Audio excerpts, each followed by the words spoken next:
For today's bonbon recipe you will need banana flavouring, speculoos paste, popping candy, whipping cream, 823 milk chocolate, as well as black, yellow and white cocoa butters. So as always, you want to have cleaned and polished your moulds, as well as tempering any cocoa butters that you're using.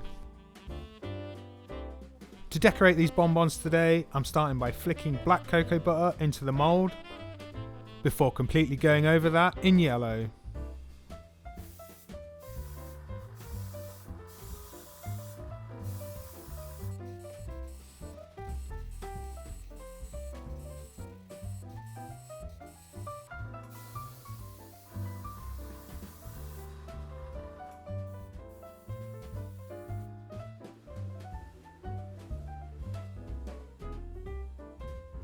And once the yellow is set, I go over it in white.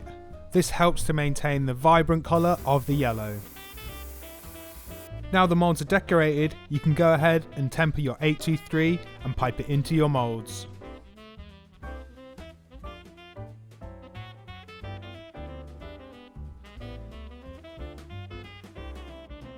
Making sure to get into all the small cavities, I'm using the Infinity BX machine here. But a good tapping down on the table should suffice. Now empty and scrape your mould.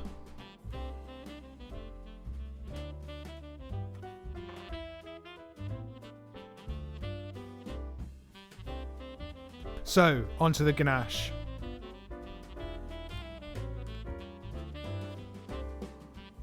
This is a simple ganache with some amazing flavours.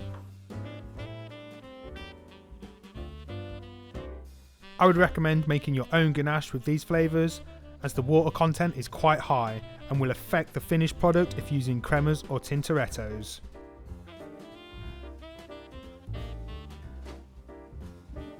I like to use 823 for this ganache, as it has a mild caramel flavour which works perfectly with the other flavours of this bonbon.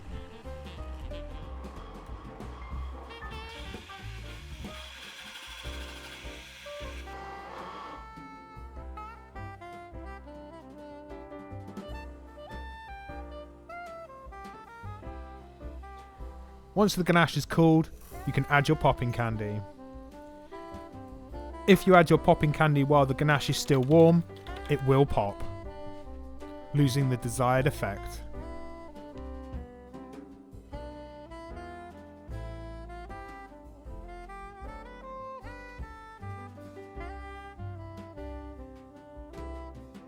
So now that your shells have set and your ganache is cooled, it's time to make your bonbons.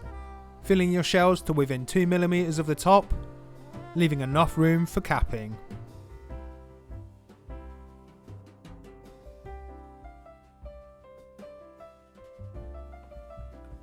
Now your fillings have set, it's time to cap with some retempered 823 from earlier.